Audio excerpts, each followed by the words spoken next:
Good afternoon. We'd like to welcome you to our afternoon opening for the board meeting of July 20th. I call this meeting to order, beginning with a roll call. Mrs. D'Angelo? Mr. Fayette. Aye? Here. Oh, here? Mrs. Scutuli. Here. Mrs. Davidson. Here. Mrs. Hill. Here. Mr. Forehand. Here. So everybody's here. I will now ask for a motion for adoption of the agenda. So moved. I'll second. Any discussion? All those in favor say aye. Aye. Opposed, say no. The motion carries 5-0. We now open up to public comments. And oh gosh, I just said the cards. We have Madam one. President, I may just ask that you read the meeting information both for this portion of the meeting and the 6:30. It's just that they recommend that we have a sign out on the door, but they also have to attest if they're without a mask So that they've this been first one, vaccinated. okay, I'm sorry. Los Alamitos USD will be implementing California Department of Public Health guidance, which no longer requires social distancing in public settings. CDPH requires that unvaccinated individuals wear mask coverings when indoors. Therefore, we request that unvaccinated individuals wear a mask covering while indoors. By physically attending this meeting without wearing a mask covering, you are attesting that you have met the requirements of CDPH's June 15, 2021 guidance for the use of face coverings. And you want me to read the public comment part? Sure. Okay. The board welcomes input from the public. This is the opportunity for community members to address the board on closed session items only. Public comment on all other agenda items or items not listed on the agenda will occur during open session at 6:30. Persons wishing to address the board should complete a speaker request form, and I have one so far. Each speaker is limited to a maximum of 3 minutes. Public comment is limited to a total of 30 minutes. Comment cards could be submitted to the district office anytime after 9 a.m. on the day of the board meeting and will be accepted up to the start of the board meeting. A speaker may not relinquish his or her time to another speaker. When addressing the board, speakers are requested to address the board from the podium, state your name, and adhere to time limits. The board may not take any action or discuss any item not appearing on the posted agenda and cannot immediately respond to public comments. So I have one comment card for That's for the 6:30, I think. I don't think it's for a closed Correct. session item. Sorry, That's you're right. okay. So we have no speakers? Okay, so we now are closing this part of our session and moving to closed session. So we will return at 6:30.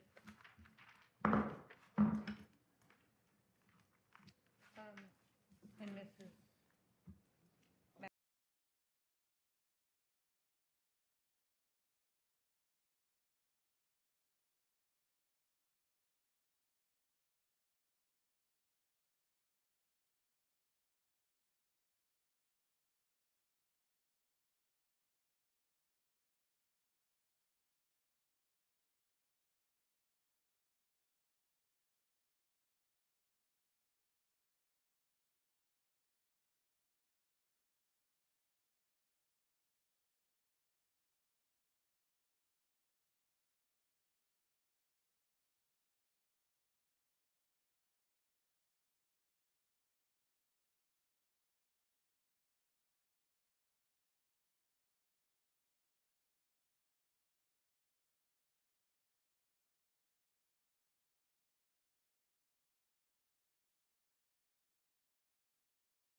Good evening. We'd like to welcome you back to our board meeting. We had an earlier meeting in which we were open to public discussion, approved the agenda, and then we moved on to closed session. So we now would like to begin with opening this session. And Meg, would you like to do the Pledge of Allegiance? It would be my honor. Please stand. Put your hand over your heart and begin. I pledge allegiance to the flag of the United States of America and to the republic for which it stands, one nation, under God, indivisible, with liberty and justice for all. And I should share, in our closed session, we discussed negotiations and some employee topics. Nothing was decided or determined. So now we are going to move on to reports and recognitions. I'm going to begin with the board report. Madam President, if you I may, skipped just once again, we've been, legal counsel from the Department of Education has asked that we read the opening statement about masks. I apologize. So we have a new one. Los Alamitos USD will be implementing California Department of Public Health CDPH guidance with no longer requires social distancing in public settings. CDPH requires that unvaccinated individuals wear face coverings when indoors. Therefore, we request that unvaccinated individuals wear a face covering while indoors. By physically attending this meeting without wearing a mask covering, you're attesting that you meet the requirements of CDPH's June 15, 2021 guidance for the use of face coverings. Okay, thank you. And now I will move on to... So my board report this evening will be short, but I wanted to talk a little bit about the summer school program that just recently came to a close. Let's see. A primary focus for summer school is to provide additional instruction for students who can benefit from continued best first instruction, as well as help to bridge their learning for the coming school year. And I love that concept of bridging, because to build a strong bridge, you take what the student knows, identify those skills, identify needs, and then move over the bridge as you build a strong foundation of learning so that they're prepared to enter the next grade. We have been able to use state and federal resources to address the impact of the pandemic on student learning and to give students who need it the chance to complete unfinished learning. At an elementary level, our K-4 Summer Academy, providing 19 days of continued instruction and application of grade level skills to 394 students. Our elementary summer academy focused on prescriptive reading and writing, in which teachers identify strengths and needs of students and create instruction to address both. Within the context of math intervention, teachers focused on number sense, fact fluency, and problem solving, all in preparation for the next year. At our middle school level, for 235 5th through 7th grade students, a program to create a strong bridge to the next school year was provided through math intervention, as well as prescriptive reading and writing instruction. For math and STEM at a 7th and 8th grade level, mathematics was the focus through the lens of science and technology. Very engaging program. For 7th and 8th graders, skills in reading and writing were enhanced through the engaging lenses of history and social science. Moving to the high school, our academic summer bridge. In the high school academic summer bridge for 8th grade, so our incoming 9th graders, through 12th grade, 325 students were able to prepare for biology, algebra 1, and humanities by building on skills and being introduced to academic vocabulary, concepts, and coursework. Students were also able to recover credits in all content areas. Our extended school year, this program is especially for those in special ed. 135 students in special education attended our extended school year program with the goals of preventing regression on their individualized goals as stated on their individual IEPs.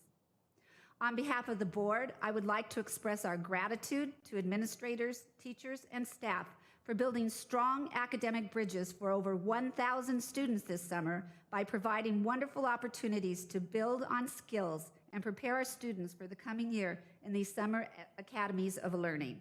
So thank you very much to all those who work so hard to meet the needs of our kids. Now, moving on to our superintendent's report, Dr. Pulver.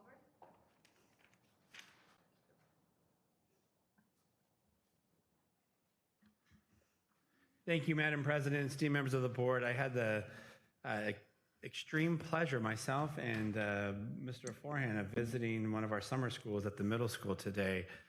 So just hearing you talk about it, what an amazing opportunity for our students and our teachers, and Mrs. Martin, who's running the summer bridge for the middle school, is just doing an exceptional job and really trying to find ways to get kids connected, still making spirit days and different activities for the students, walking the classrooms.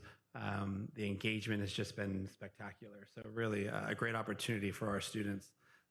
So thank you for highlighting our summer opportunities for kids. So tonight, what I thought I would share, this was a kind of a new tradition that was, well, I'm making it a tradition, I guess, that we started last year. Last year when the previous school year, I guess we're almost in a new school year. When we had to close down in March, many of the schools had not come and done their school reports to the board. And so one of the things that we did is we asked each principal to share maybe 5-10 highlights from their school for the end of the year. And we consolidated them and did a summer report. And so I thought that that'd be neat to do, even though we saw all the school reports this year, to still kind of recap some of that this year. And so today we'll focus on our elementary sites and our LoSal at home that occurred last year. And again, these are highlights that our principals submitted to the entire board, and I only chose a few to make sure we gave equal amount of bullets to each school in the process. So starting off with Rossmore, one of the things that just really proud of is how even through the pandemic and with the hybrid schedules, the strong focus of our signature practices in reading and writing workshops, CGI, depth and complexity were present and in full effect. And the Rossmore Knights, who were learning from home, were thriving as well. Teachers were using a whole sorts of integrating different collaborative learning tools, something now that maybe we haven't heard prior called Jamboard, and that was common in a lot of interactive whiteboards and collaboration tools that was used, Flipgrid, Google Classroom, etc. Additionally, what I love is even during our hybrid is how all of our sites really focused on providing intensive interventions and our reading labs that I think is one of the signature practices that we had. And so Rossmore really highlighted how they continue to offer a second dose of systematic phonics instruction to our first and second graders. They partnered with their PTA to provide additional intervention support for third and fifth grade. And for those students, they were coming outside of their cohort. So if they were cohort A, they were coming at cohort B time. And if they're cohort B, they were coming at cohort A time for the additional second dose of instruction. They found creative ways to connect Rossmore families through various virtual family nights, trivia, and FIBO art. And then their leadership council focused on giving back to our community and connecting to Night Pride. They did thank you notes to healthcare workers. They did food drives, blood drives, beach cleanups, and more. At Weaver Elementary, one of the things they were really proud of is they were able to form the culture committee. As you know, that was that started off at McGaw Elementary and some of the best practices. And this is a lot through our parents who've helped create these committees. And so through this culture committee, they had their first ever family night for Black History Month. They revamped their Lunar New Year celebration that Weaver has done for years. They focus on inclusion and diversity within classroom read-alouds. Last year, they spent some time doing some training for teachers and the edu protocols, and they are going to be implementing those in this new upcoming school year in grades 2 through 5.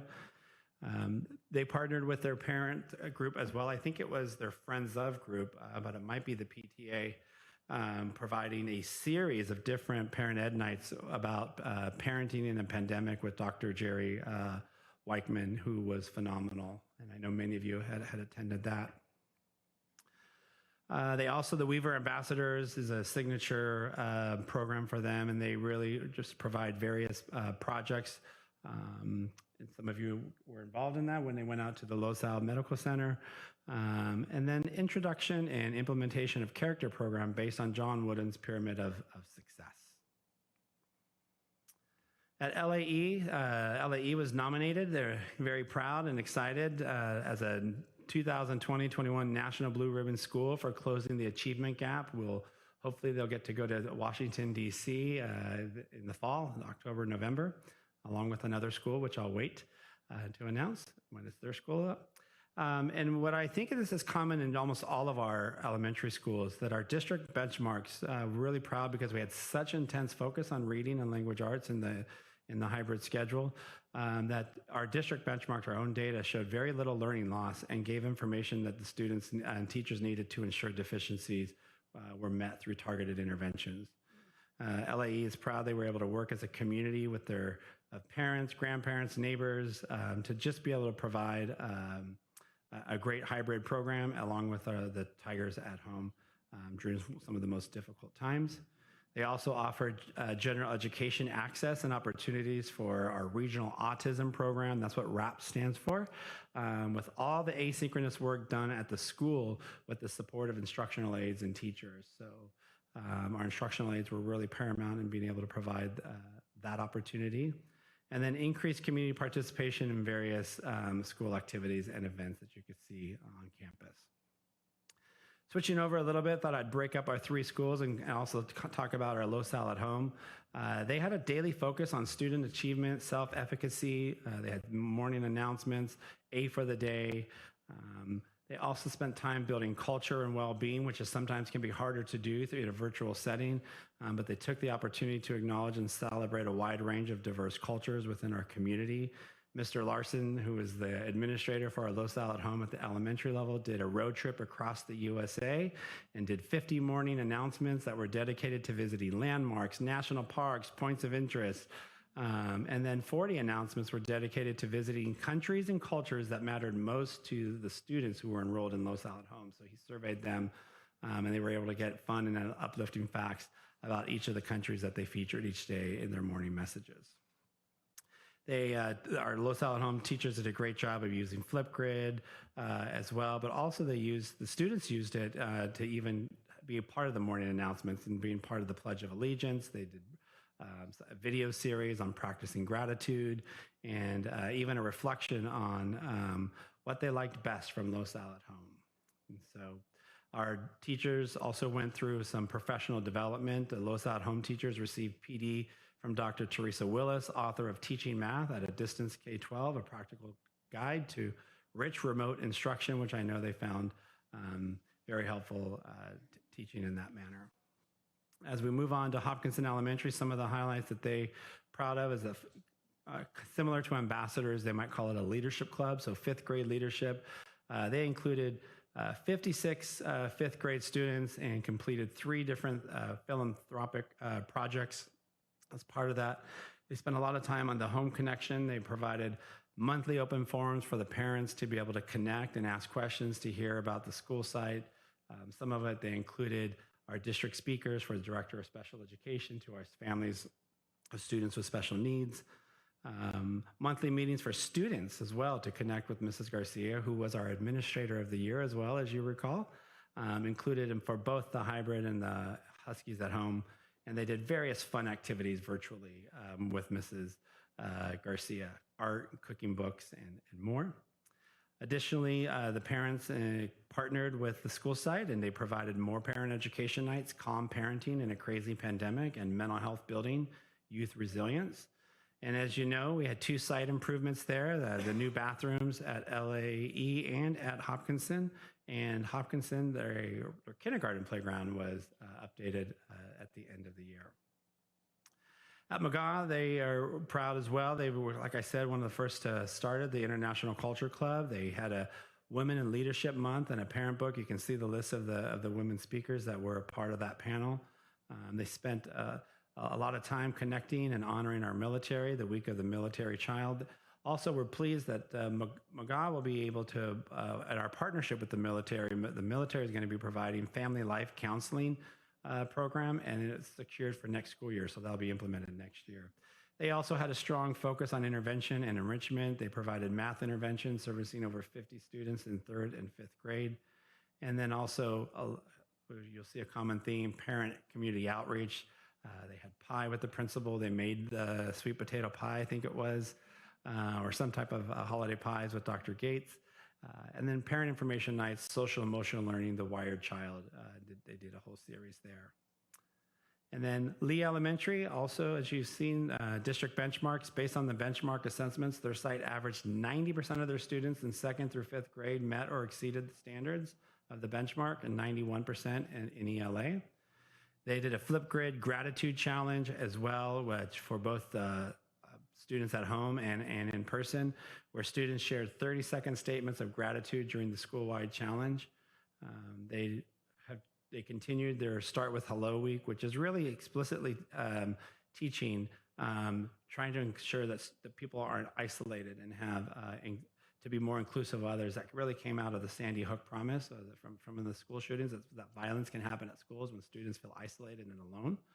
And so how to recognize if kids are alone, eating alone at lunchtime or by themselves, how can you find ways to bring them into and include them, be more inclusive.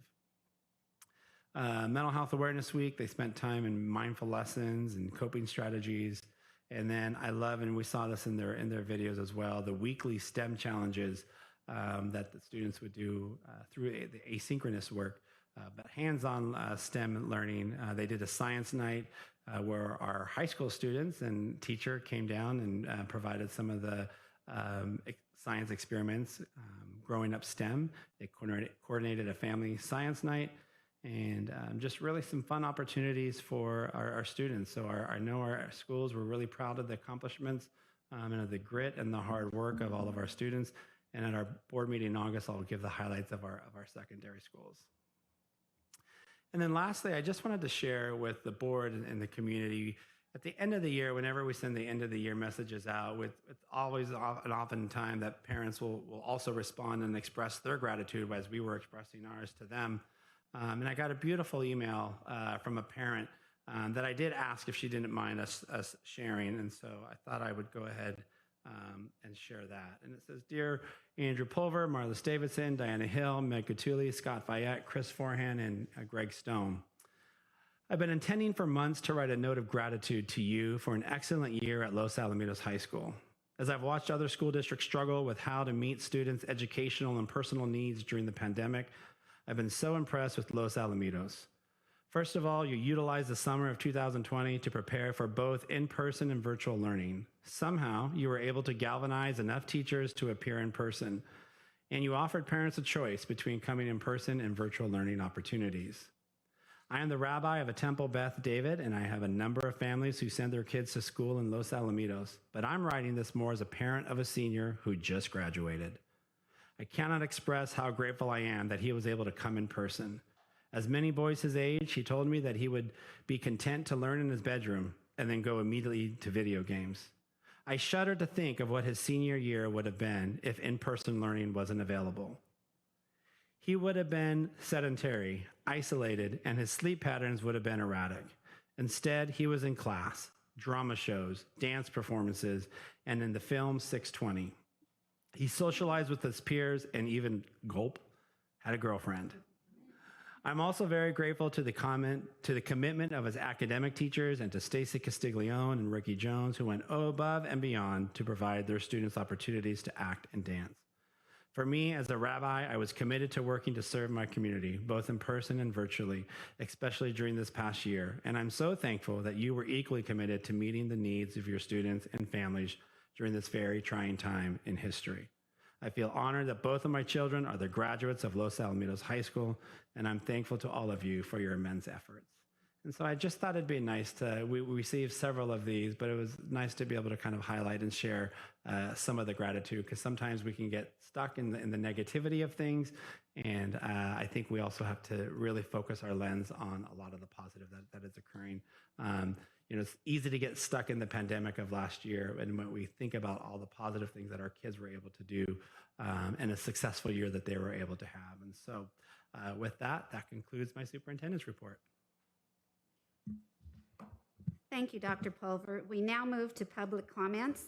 The board welcomes input from the public. This is the opportunity for community members to provide public comment to the board on agenda items or items not listed on the agenda. Persons wishing to address the board should should have completed a speaker request form. Each speaker is limited to a maximum of 3 minutes. Public comment is limited to a total of 30 minutes. Comment cards could be submitted to the district anytime after 9 a.m. and throughout the day of the board meeting and will be accepted at the start of the board meeting. A speaker may not relinquish his or her time to another. When addressing the board, speakers are requested to address the board from the podium, state their names, and adhere to time limits. The board may not take any action or discuss any item not appearing on the posted agenda and cannot immediately respond to public comment. So with that being said, I'm going to begin with Charlotte Hefty. Thank you. I have some paperwork that if I could just distribute, that would be lovely. Thank you. There you go. That could be for the board. Thank you. And if anybody else wants any, you can come find me afterwards. Hello, thank you so much for having me here today. I really do appreciate the opportunity to be able to address you all. My name is Charlotte Hefty, and I do not blame anyone for not having this information, but it is available, it is there. And I want to educate the board as well as the public on something called hypercapnia, which is a buildup of carbon dioxide, and it happens in the body. It creates a toxicity and creates an acidity of the kidneys where they have to work extra hard. There has been a new study in JAMA, which is the Journal of American Medical Association, which is the gold standard of journals. There really isn't any higher. This is not fake news or fake science. This is real. And they actually did a study with 45 children with all different kinds of masks, and within 3 minutes of wearing medical mask over mouth, nose, or wearing cloth mask over mouth, nose, there was a buildup of carbon dioxide. And the younger the child was, the higher the concentration was. And it is toxic levels of carbon dioxide. I live right across the street from McGaw School. I see the children outside running in their masks, exercising in their masks over their mouth and nose. And I know this is wrong, and I know that every person knows this is wrong, and I know that it seems like the CDC says, well, we've got to do this, well, we've got to do this, well, we've got to. Do you know what? Everyone knows this is wrong. We know this is wrong to do this to our children. We all know it's wrong, and I'm not kidding, guys. I'm going to ask each and every one of you, please respectfully, please read this study. It's real. They tested the bloodstream. Within 3 minutes, it was toxic levels of carbon dioxide. And I don't know why this government will not deal with real science, but this is real science. And I would like to ask you guys to please, let's be leaders. Let's be leaders. Let's look at this for real and ask ourselves, are we really going to do this to our children? Are we? And that's all I ask. I just want you to just entertain this, please, okay? Look at it, read it, look up hypercapnia. Please look it up and just ask your heart if we can do this another year to our children, please. And that's all. Thank you. Thank you. Thank you. Thank you. Harriet Reed.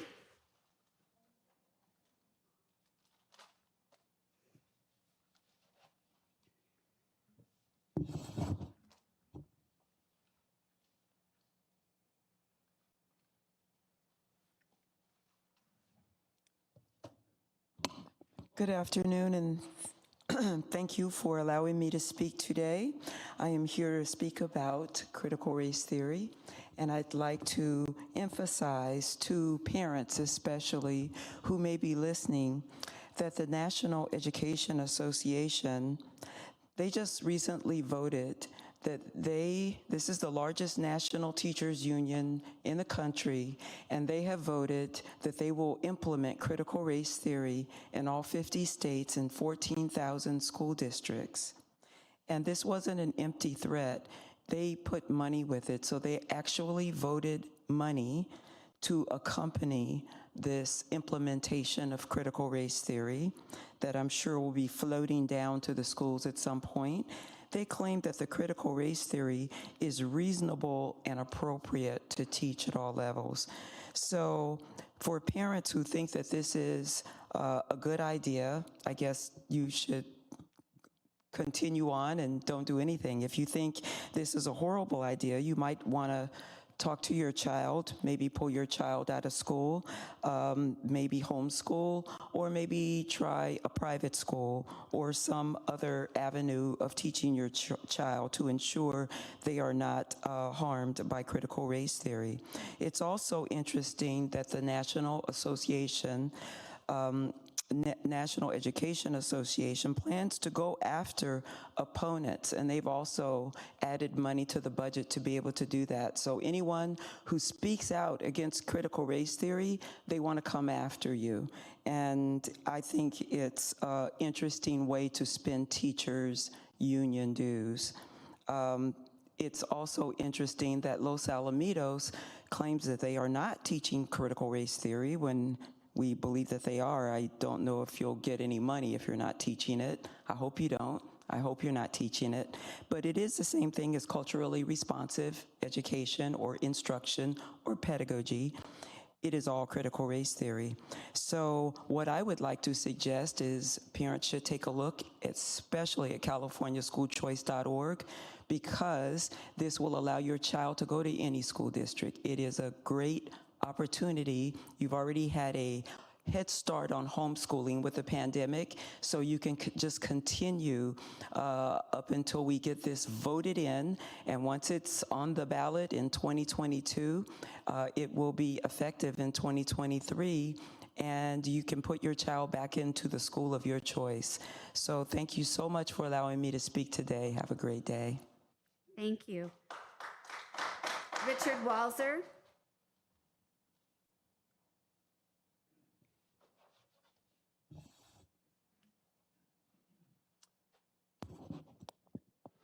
Name is Richard Walser. I'd like to again address CaliforniaSchoolChoice.org. I urge all parents to go to CaliforniaSchoolChoice.org. You can learn how you can get $14,000 per year to send your child to the school you choose. California student test scores in reading and math are among the worst in the nation and the industrial world. The parents will have a education savings account for each child. The idea is that the Prop 98 state education dollars, currently $14,000 per child, would go into their account. This does not increase the taxes at all. You're taking existing tax money and redistributing it by child. It allows the parents to use the ESA funds to pay for educational expenses and enroll their child in the school that is best for them. Then the unspent funds accumulate in value and can be used for college or vocational training up to age 30. So go to CaliforniaSchoolChoice.org. There's a lot of information in there about homeschooling. You can send your child to any school that you want. If you want to get critical race theory training, fine. You can go there. You can go to a Catholic school. You can go to any school you want. But go to CaliforniaSchoolChoice.org. Thanks. Thank you. Laura Tanner.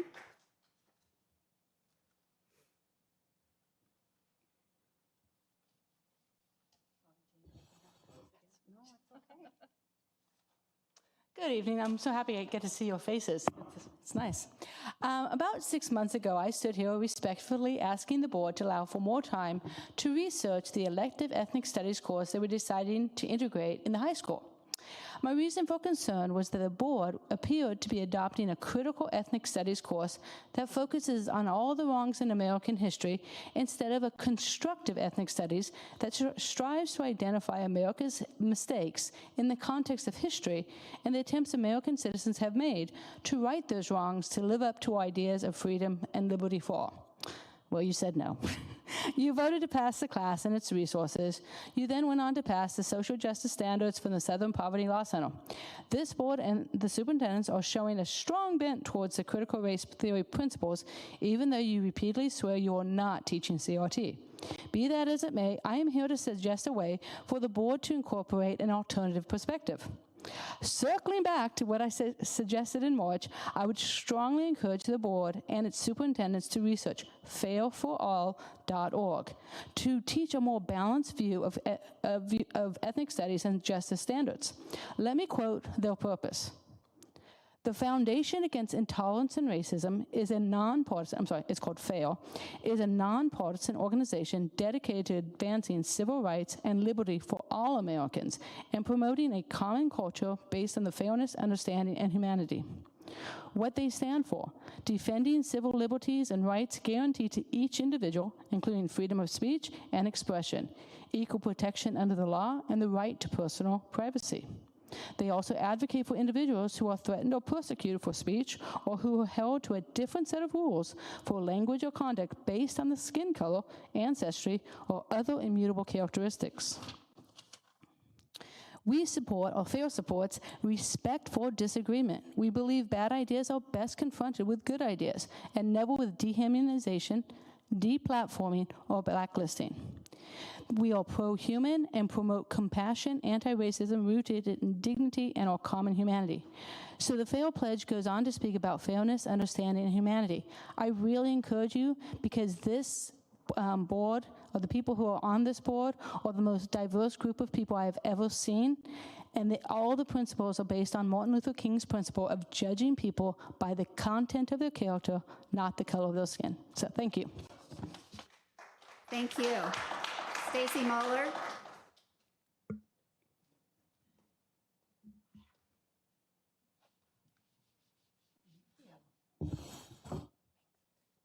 Hello.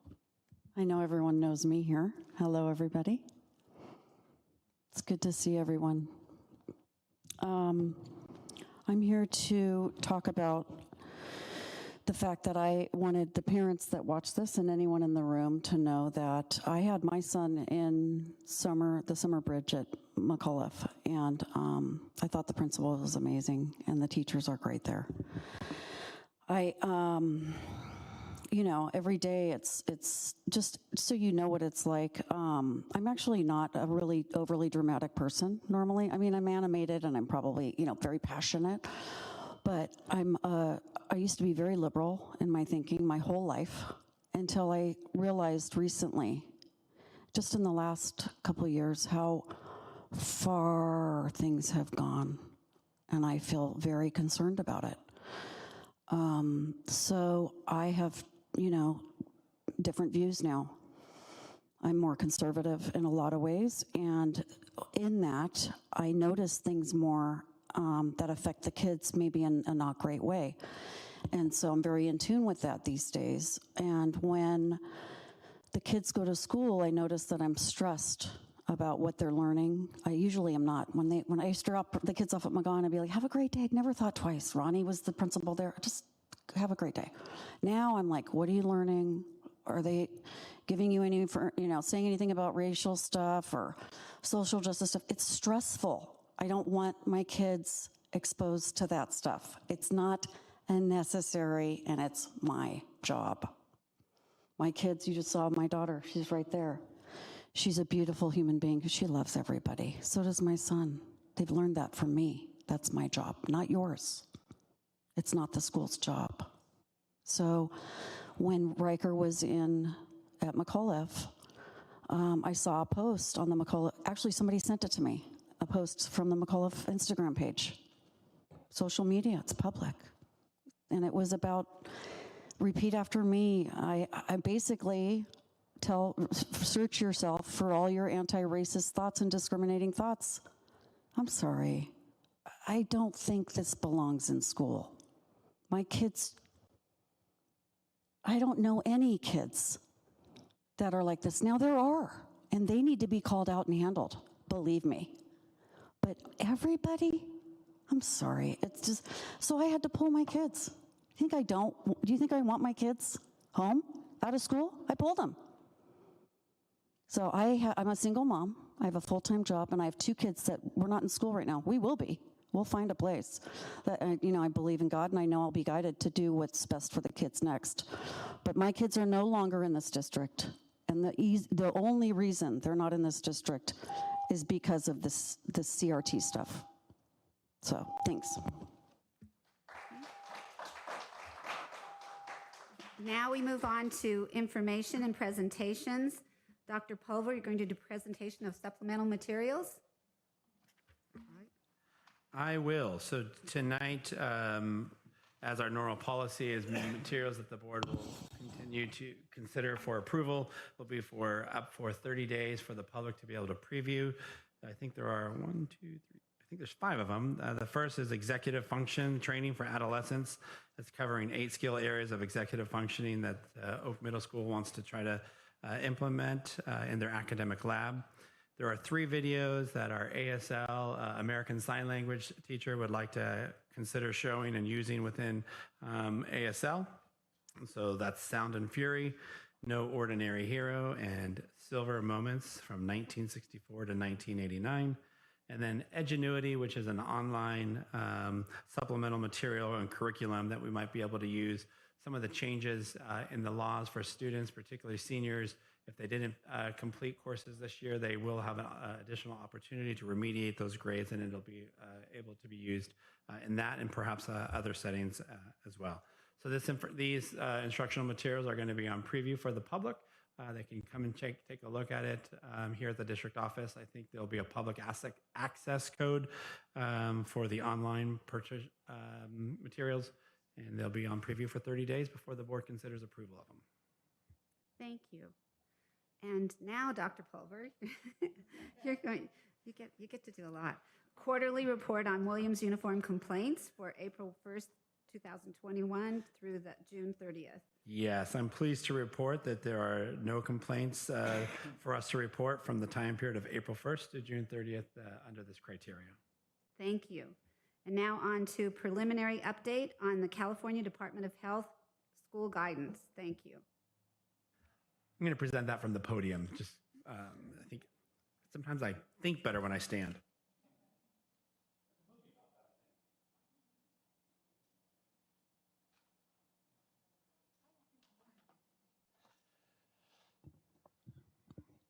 So once again, good evening, Madam President, board members, and really the community who might be tuning in at some point on YouTube, trying to hear what is getting a little bit more in depth about the guidance that the California Department of Public Health has recently issued for K-12 schools. I will say in opening, this has been something that we had been hearing was going to be released almost up to 6 weeks ago. And what we were preliminary hearing kept changing across the board. And the guidance has changed. Earlier, we kept hearing that the California Department of Public Health was going to follow the guidance by CDC, by the Centers for Disease Control, and that they were waiting to release their guidance until the CDC released it. As we probably all now know, the guidance by that California Department of Public Health has issued is different from the CDC. I'll try to highlight what some of those areas are. And in some areas, recent articles that I've read, and I'm sure all of you have, it does seem to be some of the more stringent guidelines for schools amongst the United States. So with that, I'll just kind of go into it. CDC released their guidance on Friday, July 9th, and in that they had where they differ is they have a 3 feet of social distancing minimum, which is what California had before. In April, I think is in or around April. And CDC, when it talks about face masks, basically says if you're vaccinated, you do not need to wear, it's optional, I guess is a better word, that the face masks are optional if you're vaccinated. And for anybody who's not vaccinated, they must wear a face mask indoors. And so that alone could present some problems and some difficulties in a school setting, because that means then that we would have to track and monitor every student if they've been vaccinated. And so are you allowed to go mask free or are you not? So that would create some challenges. One of the things, this was released on a Friday morning. I actually happened to be on vacation in Hawaii, and as soon as it was released, was a little bit surprised, because what we had been hearing prior is that there was going to be no social distancing, and they were up in the air where they were going to land on masks. One of the things that I have been advocating for is that if they're going to ask about face masks, to do really, I hope that we would follow all science, not just the science of COVID-19, but when we take a look at things from a whole child. We talk a lot about whole child education, about the social, emotional aspects, even just in terms of communication. Now, maybe the people make up the percent differently each time, but we constantly hear that communication, over 70% of communication is nonverbal. And when you have a face mask, it's very hard to read those social cues in communication, and that we really need to look at the impact of the whole child.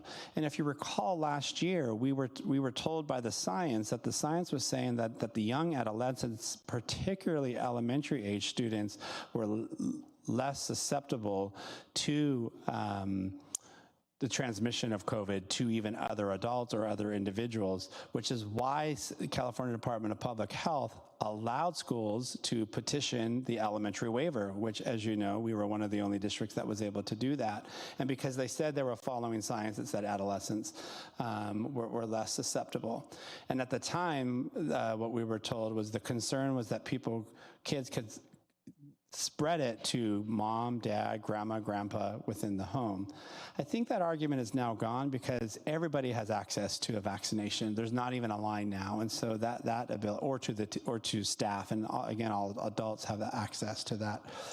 So one of the recommendations, I'm only a superintendent, so what do I know? I'm not a public health officer, but I suggested that they consider mask optional, so that people can make their own personal decisions, and that maybe making it a mandate when an outbreak occurs. The state last year had guidance when an outbreak occurs. We ended up having to quarantine an entire classroom per se, let's say, or something. So the guidance was released on Friday. What I will say, I've been we are lucky to be in Orange County. Dr. Chow is the Orange County Healthcare Officer, very supportive of schools, wants to get our input at the local level, and many people may or may not know that public health issues are really at a state level, and then local counties can have more restrictive, but it's not a federal. So that's why the federal government, the CDC guidance, is not dictated to us. We're really mandated by the state public health directives. So as it was released on Friday, Dr. Chow offered a few of us superintendents in Orange County to meet with him on Zoom at 9 o'clock in the morning. I was in Hawaii, so it was 6 o'clock in the morning my time. There was about 4 of us superintendents. And at that time, he thought that CDPH, they were working over the weekend, and so he wanted to get our input as he was a conduit to the state group to get our final input on the CDC before the CDPH released the school guidance. However, by Friday afternoon, CDPH in California already signaled where they were going to land with face masks. So by the time we had our meeting Saturday morning, we were only able to give a little bit of input on how to deal with quarantining of students, and hopefully they took some of that, as well as he was able to hear at least some of our concerns, but wasn't really able to affect much change. So on Monday, July 12th, so the following Monday, California Department of Public Health did issue their guidance. It is available on the website for schools, which I will go over in more detail today. And then they confused people a little bit more later in the afternoon through a tweet. So earlier in the morning, the California Department of Public Health basically said in terms, they are requiring masks for all students and staff indoors when in the presence of students, and then outdoors, it's optional. And so, and no social distancing. So so at least that's one thing where we don't have the 3 feet. It's zero social distancing, because they say that the face mask mitigates the social distancing aspect. They also were concerned that to have some students wear a mask and some students could create some bullying situations and things of that sort of kids feeling differently. And I think there is probably some wisdom in that sense as well. They had, in the morning, they had said that school districts must exclude a student, just like we were last year. If they did not wear a face covering, that we must exclude them and bar them from our campuses and basically provide them an online or independent or homeschool option. Later in the afternoon, they issued a tweet and then a further change that said local school districts will have to enforce how they, what to do with students if they refuse to wear a mask. So that caused a lot of confusion for superintendents across the state. There were some superintendents who were saying if they're going to ask us to enforce it, then I'm not sure what that means. Does that mean if a student doesn't wear a mask, we just let them continue on? And so there's still ambiguity. I don't have clarity on that. We met, as the Orange County superintendents, met with Dr. Chow and the healthcare agency on Thursday. We expressed the frustration because I think parents and across the state now think it's up to all of you as board members to decide what to do if a student doesn't wear a mask, and now it puts it on us. And I feel like we're getting a mixed message.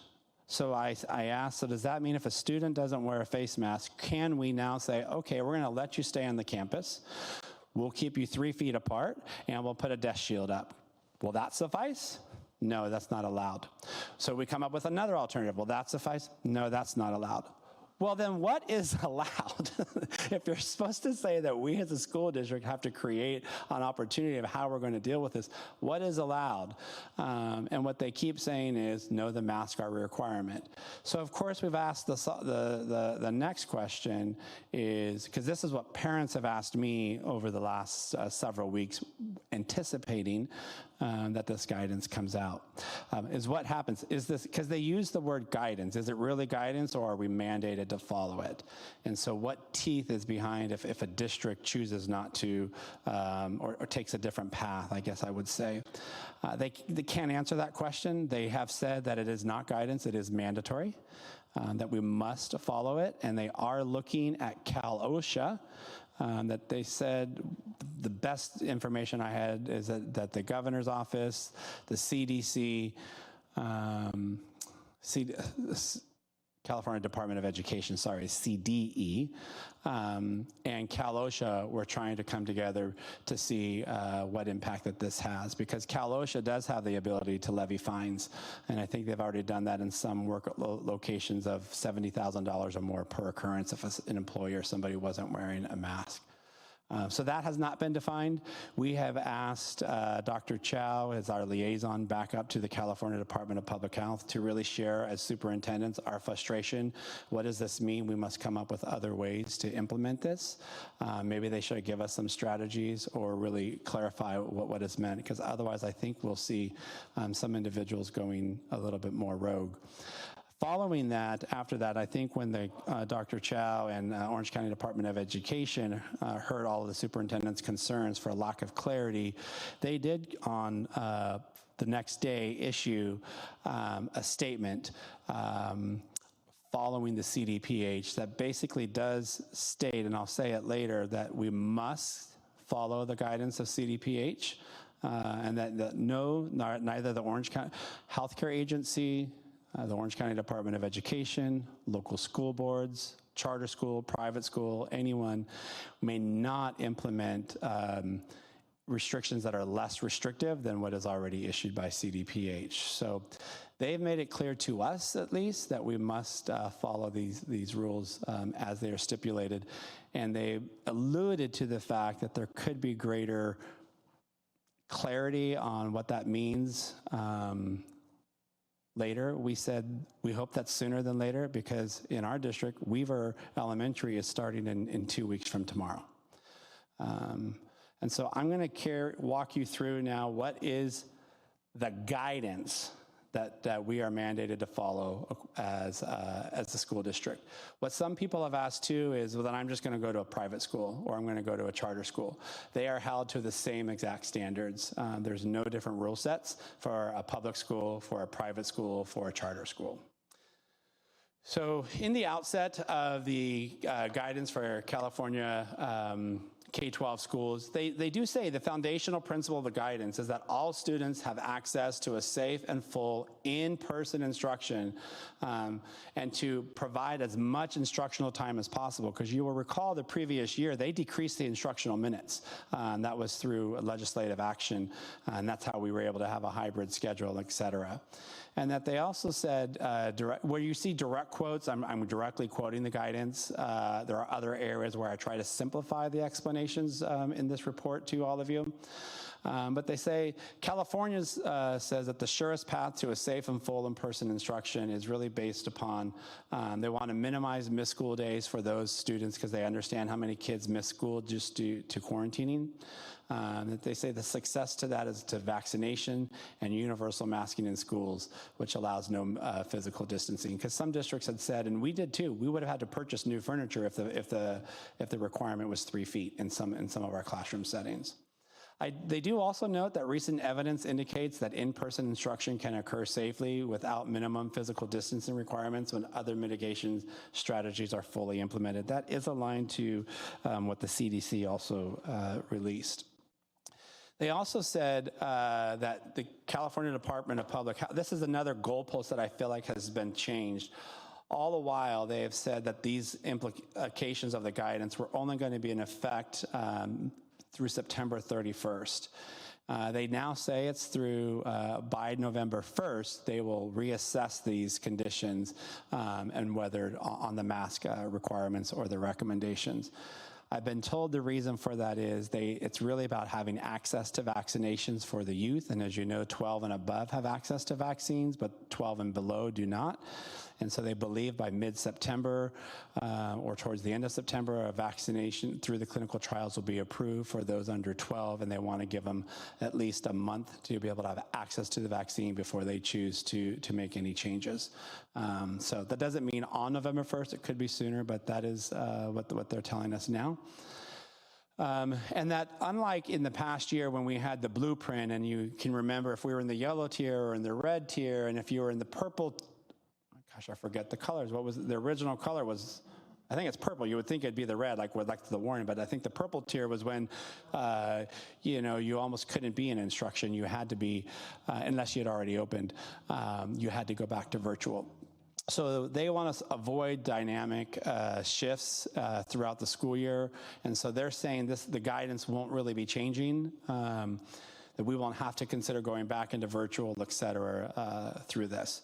They do say, it does state right there, I happen to bold the words because it was, this is the question I'm probably most asked by parents, whether they believe in the guidance or they want different guidance.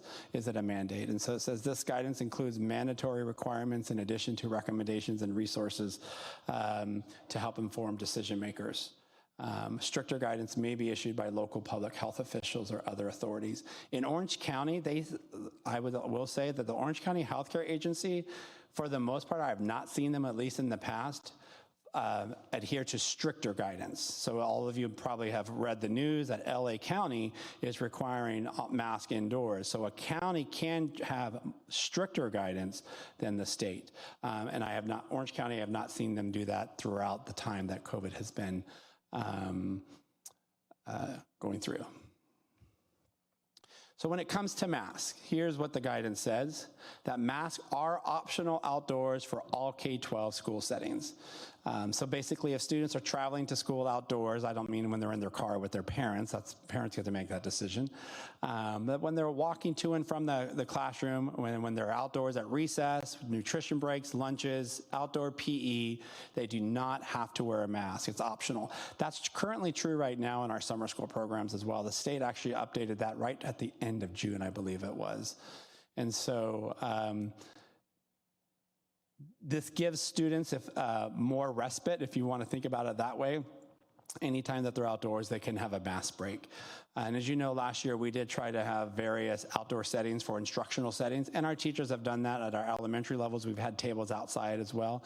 So anytime they're outdoors doing an instructional setting, kids can also have, and the staff can have a mask break regardless of your vaccination status.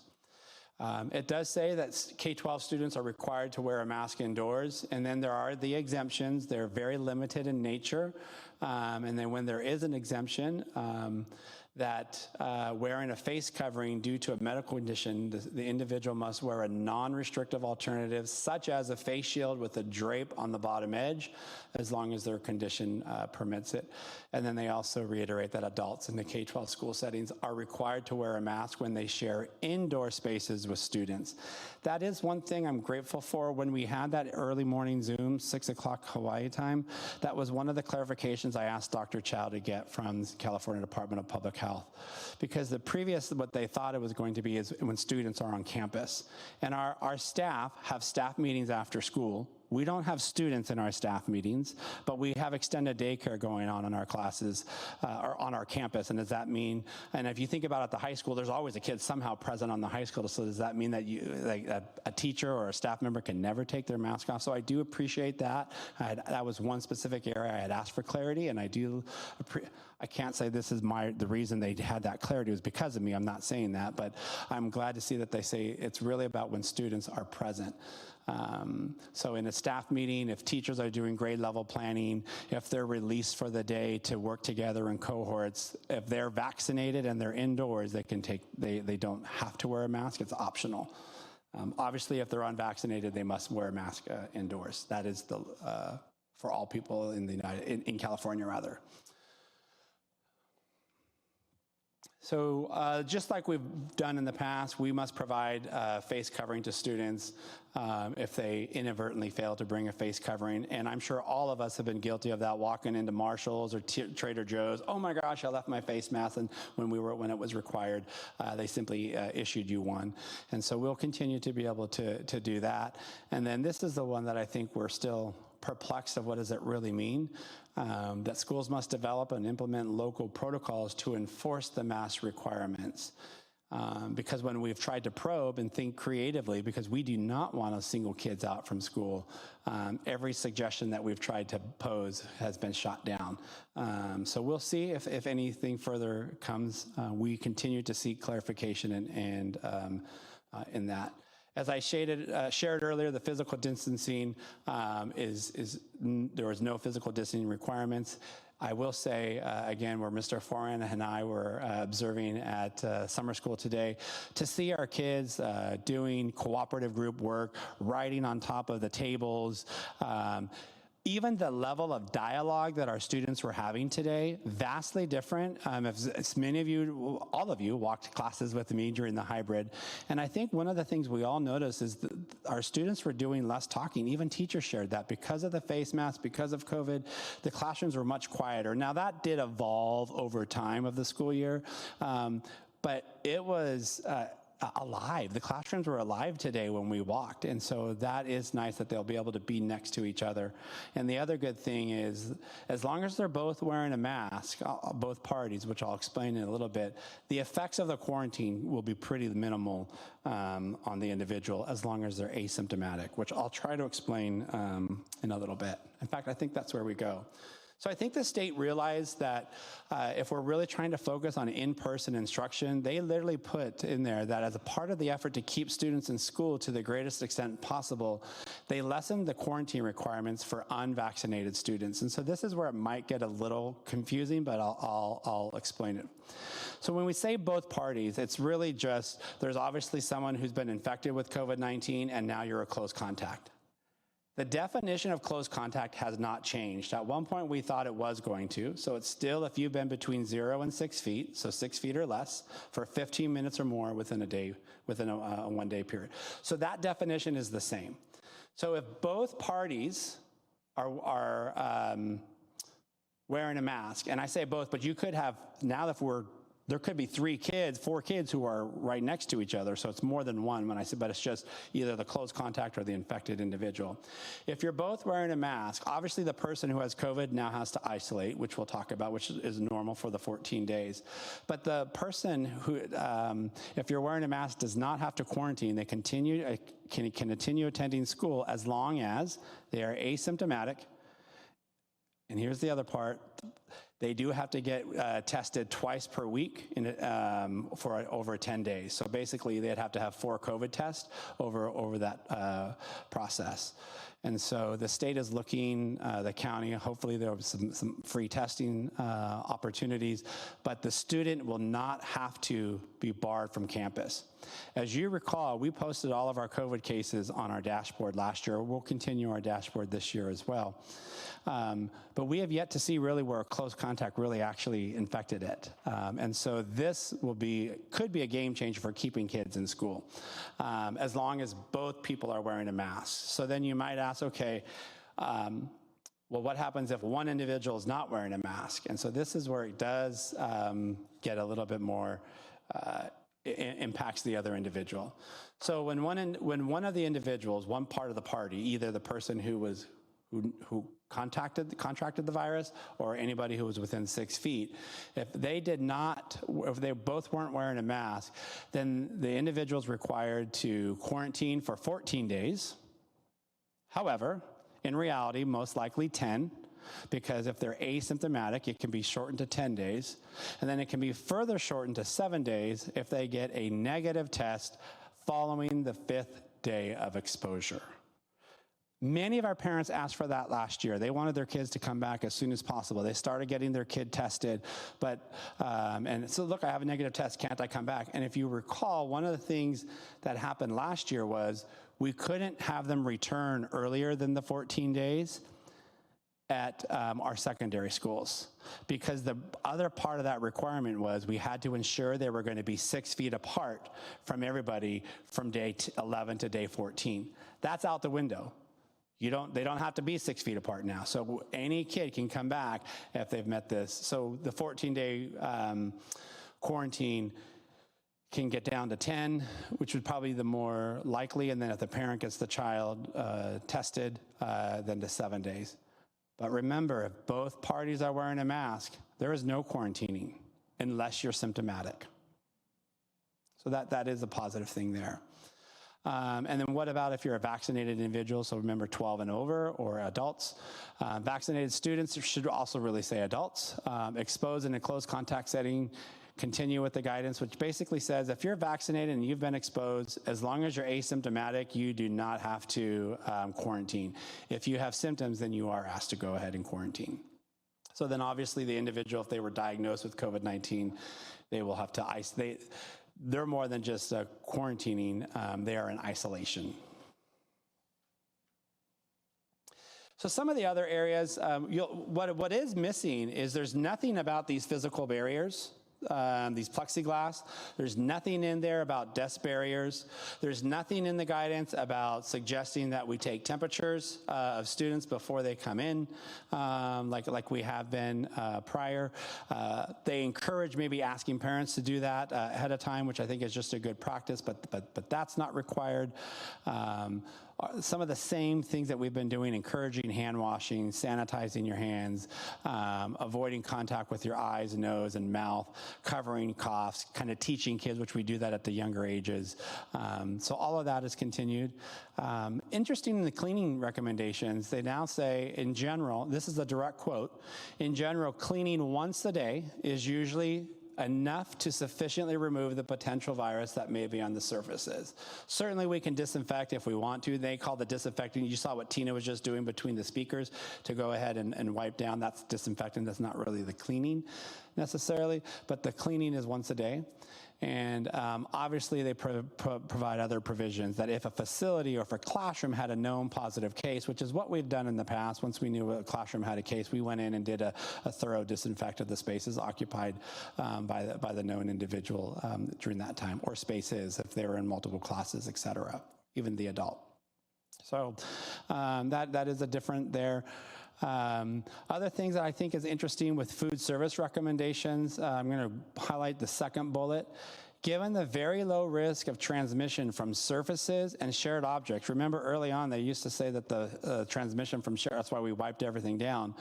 It says there is no need to limit food service approaches to single-use items and packaged meals. And so, we used to, whether it was buffet style or things of that sort, it seems like maybe that now may be potentially okay based upon that guidance. They do suggest you arrange for seating outdoors. Well, all of our all of our campuses, we don't have indoor. We're not like some of the parts of the country that they have indoor due to inclement weather, et cetera. So all of our eating is outdoors, and to maximize the physical distancing as much as possible, particularly if you're eating indoors. So they had suggested maybe even having kids eat indoors if that meant you had to physical distance. But our kids eat outdoors, so that won't be a recommendation there. Some of the same recommendations for the ventilation that we've already been doing, and really trying to, the circulation, keeping the doors open, ventilated. We've added the air purifiers. I've made sure that and CJ, our Director of Facilities and Maintenance, actually did it on his own, but I did follow up to make sure that we are replacing the filters, because we said those air filters have about a year life in each of them. So our custodial crew is switching those out over the summer in all of our classrooms. So the ventilation process is pretty much the same recommendations that has been there.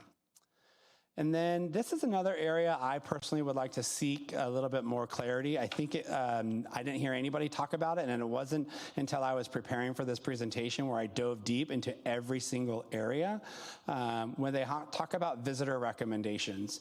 So as you know, in the past it said limit non-essential visitors, and we all might define what a non-essential visitor is differently, but what about parent volunteers? As you know, many of our parents and our teachers also really welcome having parent volunteers in the classroom in the past, and they really make a difference in the support of the instruction in our classroom.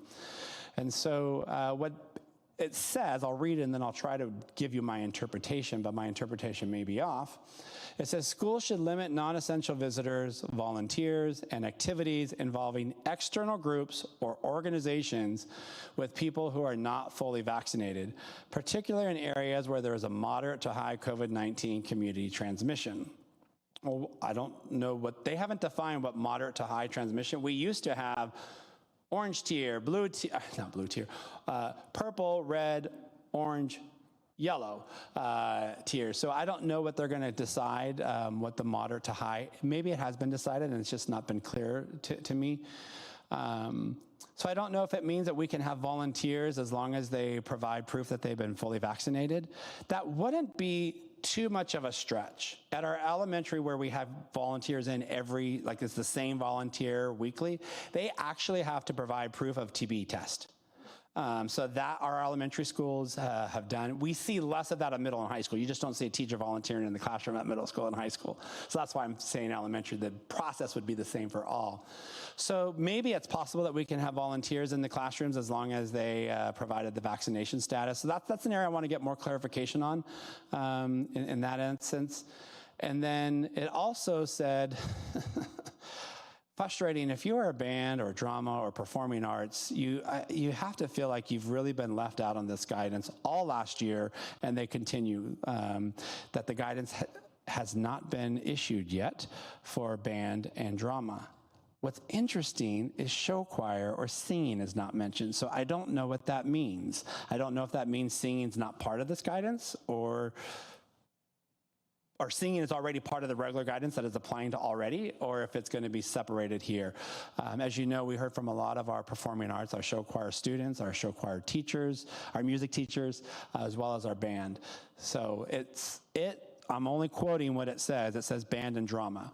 So it says additional information about how this guidance applies to other supervised settings for K-12 school-age children and youth, including activities such as band and drama, is forthcoming. Now, we've heard forthcoming for a long time in a lot of areas. And then it did say that the child care settings and providers remain subject to separate guidance. That would be our extended daycare, possibly our preschool, which we're looking into. That separate guidance was released either the end of June or early July. It's somewhat similar to this, but I did send that out to our team as well to make sure that we're understanding those aspects as well. So we are still seeking clarification, but this is the guidance that has been issued by the California Department of Public Health.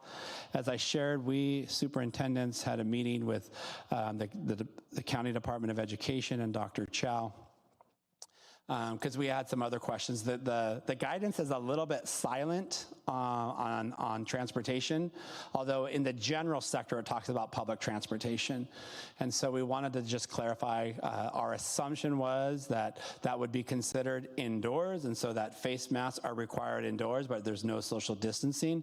They did seek that clarification, so universal masking is also required on buses and during field trips that are indoors regardless of vaccination status, and that students are no longer required to wear a mask outdoors, including athletic events. So this is directly from the statement, the joint statement from Orange County Healthcare Agency and OCDE.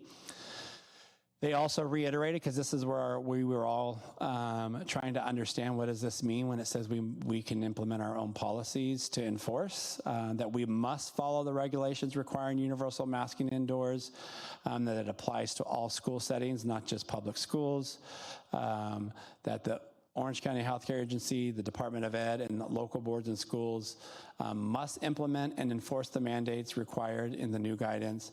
And they further state, one of the last sentences in the statement that they issued, is that the mandates, no entity, the healthcare agency, Department of Ed, school boards, districts, or schools may not implement policies that are less restrictive than the mandates required by CDPH, which are enforceable under the California Emergency Services Act, Government Code 8665. So that is the statement from the Department of our local healthcare agency and the Orange County Department of Education to provide greater clarity. We are still seeking more clarification, as I shared, but at this time I would welcome, or I'll go back, welcome questions from the board. And I will only, I'm going to answer the best information that I have thus far from conversations we've had in interpreting the guidance. Yeah, Dr. Pulver, what's your best thinking on how we convey this information and time-wise to our parents and making it user-friendly so they understand, they get to the bare facts? So my goal or plan was to present this to all of you tonight. And obviously I was on vacation last week, even though I was working from a while on vacation, and to send out a communication to our families and to our staff this week. And I might reference that we had a more detailed discussion or presentation at our board meeting, and we could link the YouTube video. I know a few districts have already sent out communication, so I do have a couple samples from other districts that will also infuse. But we need to get that out this week. Like I said, Weaver's already sent out emails to their families about school starting. I'm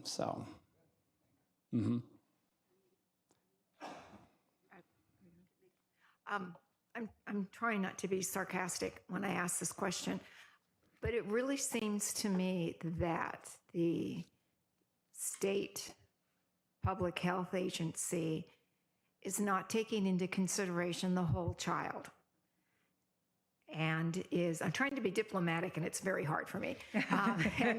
And they're not looking at the whole child. They're not looking at many very, very important aspects with mental health for all of our students. I do know that Dr. Chow in Orange County has had great communication with the superintendents. Yes. And I don't know what the other county health, chief health officers have done, but I felt that he has really gone above and beyond what he needed to do during our pandemic to communicate. He always makes himself available to us. I can send him an email. He literally meets weekly with us. Yeah. So yes, I agree. Yeah. So I guess my question would actually be, is there anything we could do perhaps by writing to the California Healthcare Agency, the state agency, explaining our concern about the whole child? Do you think that would do any good? Because I'll have parents who will ask me, what can I do about this? So I don't know if I could say if it'll do any good, but it feels like it's the only recourse that we have.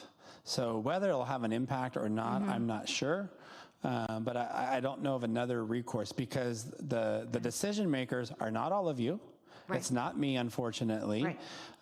And quite honestly, it's not even right here in Orange County Healthcare Agency, Dr. Chow. And so it really is at the state level. Okay, that's what I thought. I would like an accountability on who's in the room making these decisions. at a state level, because are they calling in mental health experts? Are they calling in, like, I have talked with nurses from the pediatric wards where the mental health section in the children's wards are full of kids that have talked about suicide, are cutting, have self-medicated, are depressed and anxious. And parents have expressed how difficult it is to address all of this. And we're talking about a pandemic that we honored and fought against for over a year, and we brought our numbers down. And at that point, we at least had a somewhat of local control in terms of counties to completely discount whether or not kids are more in danger of contracting COVID or Delta variant than they are of being depressed, anxious, withdrawn. And they keep giving money to mental health, thank you, I'm glad, and to learning loss. But learning loss is tied to mental health. And if we don't address the mental health of our children, none of this is going to matter. And I feel like I want to know who's in the room making these decisions, because I think they're addressing the physical, and that's it. Yeah, now they'll say that, you know, obviously I'm not a public health expert, so, but that's where I was going when I started, when we talk about looking at the science, are we looking at the whole child? Because there's a lot of aspects to science, behavioral health, there's social emotional health, et cetera. And, you know, I taught science, but I'm not a scientist, I wouldn't say. And, you know, the parent who spoke earlier during the public comment about the JAMA article, we did read that. We mentioned that explicitly, Orange County superintendents. Obviously, again, Dr. Child's basically our conduit to CDPH, and said, how are you going to help us to refute that when the Journal of American Medical Association has an article about the carbon dioxide levels? Well, CDPH debunked the article. They have a whole FAQ on that and says other scientists say that that is not accurate science. I don't know who to believe. I don't know if I believe the Journal of American Medical Association or CDPH who debunks it. I don't know, but they literally now issue to all of us a statement with an FAQ that debunks the JAMA article. So us as school board members, superintendents who public health is not our expertise, like which one are we supposed to believe in this? And I think that's the frustrating thing. And then it's further frustrating that they make that change literally in a tweet after they must have received some pushback. And so now puts it on the backs of school districts, but makes it sound like school districts get to make some different choices. But in reality, once we start coming up with different options, we're told no, no, no, no. So Dr. Pulver, I want to thank you for advocating that this be at a local level and trying to bring that voice clear. I had sent you some questions that I've been getting, and I think that you were really pretty clear on them, that, you know, these are rules that are for all schools, whether public, private, charter. You know, it is interesting to me that I asked who was where was the enforcement and what would the ramifications be if we didn't follow these guidelines that aren't guidelines, they're mandates. And that doesn't seem to be really clear either. They seem to be implementing, they're working on that, and they're going to look at it with Cal OSHA. Now, the other part that we'd have to do is, if we were to go to anything different from the guidance too, we will likely have to negotiate with our employees association because of the health and safety of their work environment. Right. And that, you know, asked questions like, if we did go 3 feet apart, which I know would be very difficult, and did use the shields, would there be an ability to go out without masks? And that doesn't seem to work. I'm sure that, and I want to believe that our teachers will do as much as they can, possibly outdoors, and if we can facilitate that as much as possible. It just, to me, is, as you've all said, but it's mind-boggling that the idea of the whole child is not being addressed, and the ideal of this generation is being put on the back burner for other I don't know what the other purposes are, but it doesn't seem like they're number one. And I've always believed that the younger generation should be the generation that we should be most concerned about.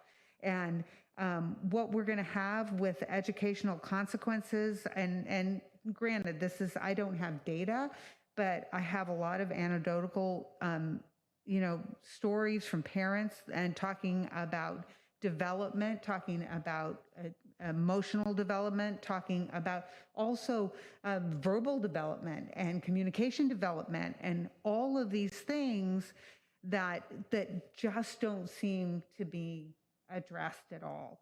And well, and where I go back to is, if you are concerned, that's where I think it's still having the option, which was what was the because I do know several of our families, particularly some that have expressed, if they were in the low sal at home program last year, were concerned and wanted to be able to have their kid wear a mask, and I think that's fine. That is extremely appropriate. But we also have to try to meet the needs of all of our families and look at the guidance and the science along the way. So I think that's what's frustrating here. Now, that being said, as you probably also all know, might have read recently, that the American Pediatrics Association actually also comes up with the same recommendation as CDPH that suggests that students over the age of 2, I think is the recommendation, should be wearing masks indoors at school.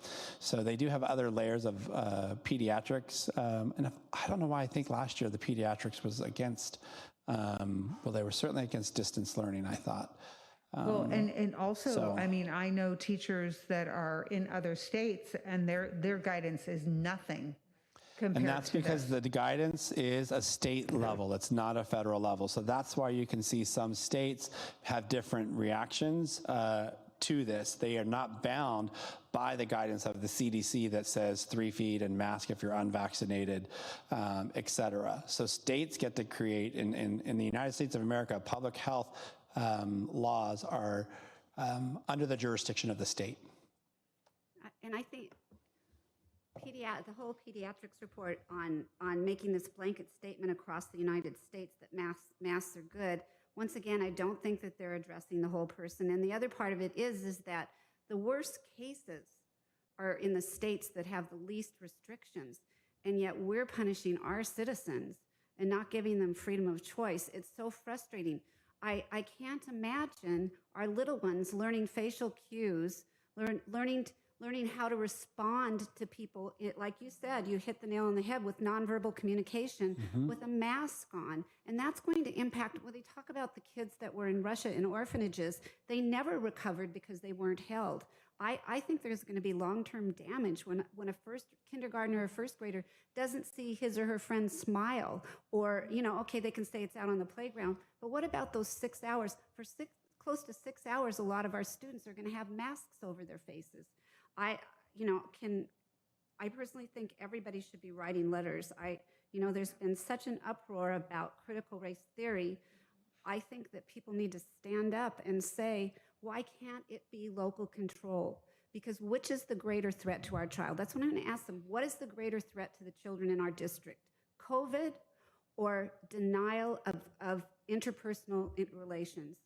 Or even access to education, because are we supposed to bar them if a family feels that strongly that they don't want their child, or now you're going to get a virtual education or an independent study or a homeschool, or what if you're not equipped as a parent to do all of that? And we don't even have the resources that we had last year to do LaSalle at home. Isn't that correct? We do not. So we are still trying to interpret. There is a part of the budget trailer bill that was just recently enacted that does require that districts need to provide some form of independent study if parents don't want their kids to come in person due to COVID.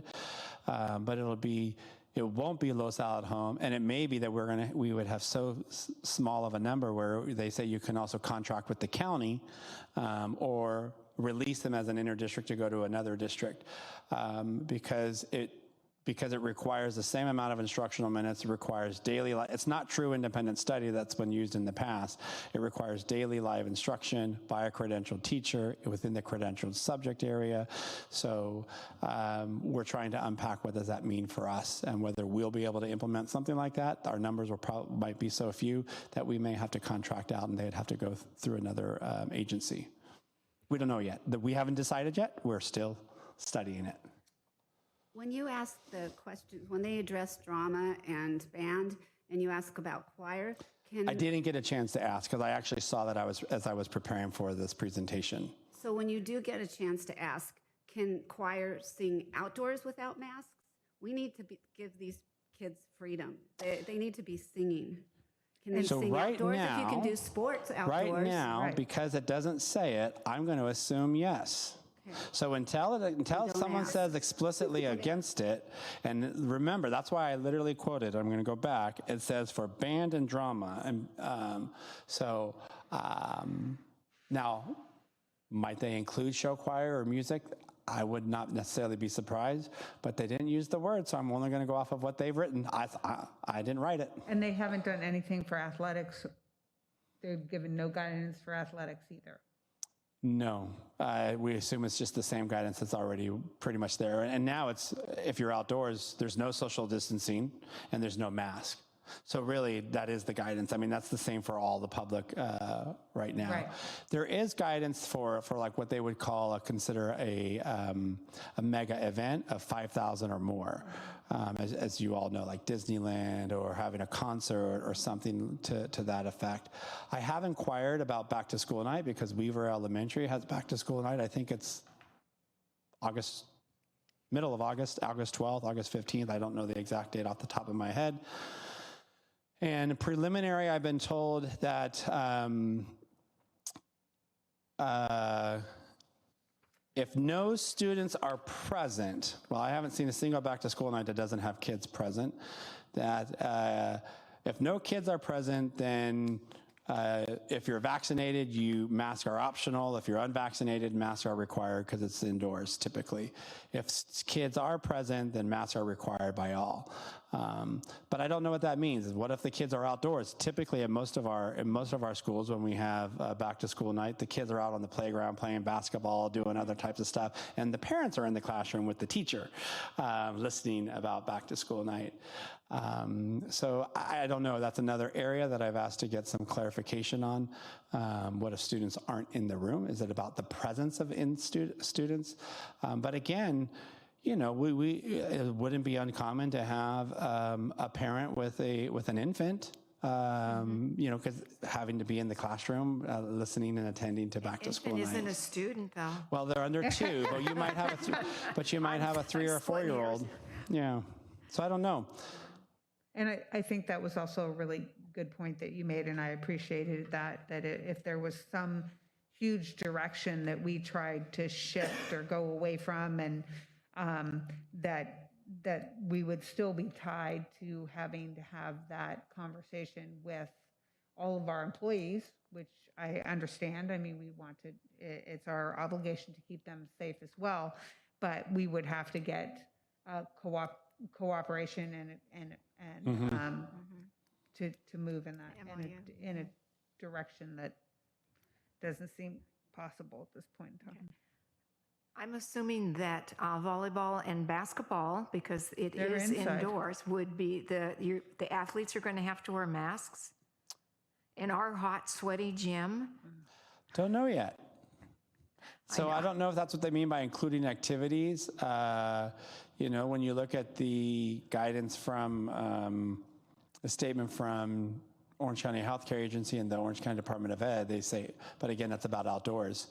I'm going backwards, aren't I? Yeah, sorry. Students no longer required to wear masks outdoor, including athletic events. So I don't know. It's interestingly not there. Maybe more guidance will be coming forward. I think right now we were using the previous guidance, but if you recall, the previous guidance was linking that guidance to the tier we were in. So if you were in the red tier, certain things had to, they could do X, but they couldn't do Y. If they're in the yellow tier, they could be without the mask, I believe. I can't even remember how long, and yet it was only a few months ago or a few weeks ago. So I know that we've had indoor sports occurring. But so in the absence of that, we'd probably follow the previous guidance. Okay.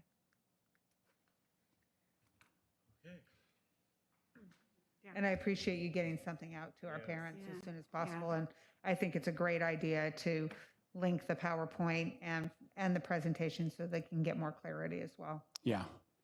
Thank you, Andrew. This is so much more clear than anything I've heard in the last 5 days. So, Oh, yeah, 'cause thank you it's- so much. I got to the point I didn't want to bother to open up No. another email or an alert because it was going to contradict something I read 5 minutes ago. Right. And we still have questions. As you can see, we're still seeking clarification. So stay tuned. Thank you so much. So now we move to consent items. We're looking at poll on 10H. So we do I have a motion for consent for 10A through G and I through JJ? So move. Second. Any discussion? Okay, so Mrs. Hill, you wanted to pull 10? Oh, we have to vote. Oh, sorry. It's faster if we don't. Yeah. Well, by November I'll have. But we can do we don't have to do roll call because we're not Oh, that's virtual. true. That's very nice. Okay. So all those in favor say aye. Aye. Opposed, say no. It carries 5-0. And now we'll move on to 10H. And Mrs. Hill, you wanted to address that? It's about the vape education. I will make a motion. I'll second. And I just wanted to highlight that, and I know that there have been many concerns. It's so funny. Well, funny is probably not the right word, but interesting how things that were of such great concern 2 years ago, we haven't heard a word about. But our school district has not stopped knowing that those things are of concern to students and parents. And so this is a online program that's called Vape Educate, and it is utilized when we find a student at the secondary level who has been caught vaping. And so trying to educate them on why it's so bad for them and being able to use it in a variety of different contexts for that. And so I just want the public to know that even though it may sound like we've talked about two topics for the last 2 years almost, all of these things and all of the health that of our children and all of the situations that they come up against are something that we really do address. And I've read several statistics lately talking about how much addiction has just increased dramatically in the last 18 months. And so I think that is a concern that we need to continue to have for our students and being able to provide them with education and understanding and hopefully help. So that's why I wanted to highlight it. Thank you very much. Anybody else want to comment? No? All those in favor say aye. Aye. Opposed, say no. Motion carries 5-0. So we move on to the action items, and the first one is about our future board meetings. And Dr. Pulver, would you like to address that? Yes, Madam President, you will formally approve the official scheduled meetings at your December meeting, but we always like to give the public and all of you advance notice of where we anticipate our board meetings to be for the 2022 calendar year. So they are presented as submitted. Okay, thank you. So we don't vote on that. You will go ahead and approve these Okay, preliminary, and you'll confirm them again in your December organizational meeting. So we are going to vote. Okay, I'll move approval. Second. is there any discussion? None of my birthdays or anniversaries. I'm very happy. That's the first thing I noticed. It's in our anniversary. Yes. Yeah, no anniversaries. I'm happy. Yeah, We you had a also midnight one. traditionally Yeah. do the second or the fourth board meeting, but we did try to look at some of the religious holidays, the Jewish holidays, et cetera, to avoid. So there are some patterns where it doesn't follow that completely because of that or because of a break. But in September, October, we were very mindful of trying to avoid that as well. Thank you. Thanks You for also being missed responsive. Liam's birthday, so thank you. Yeah. So thank you for being responsive to those holidays. Yes, absolutely. Okay. we already do them? Oh, We did not vote. do I hear a motion? We get a motion and a Okay, all those second. in favor say aye. Aye. Opposed say no. Motion carries 5-0. Okay, now we are moving on to approval to submit an application for categorical aid program. Dr. Pulver? Yes, that is, we affectionately call it the CONAP, but it's really just the consolidated application for categorical programs that we received through the federal government. We are required to fill out an application. The funds, we get less, but they're based upon a formula based upon various factors. So our Ed Services team has submitted the report, and once you approve it, we'll submit it to the state and federal. Do I hear a motion for So approval? moved. Second? Any discussion? All those in favor say aye. Aye. Opposed say no. The motion carries 5-0. And now we'll move to Mrs. Galicia. She's going to talk about revised board policy. Thank you, Madam President. This is approval of a second reading of revised board policy 3280, sales of or lease of district-owned real property. There are no changes from the first reading of last board meeting. Thank you. I'll move approval. Second. Any discussion?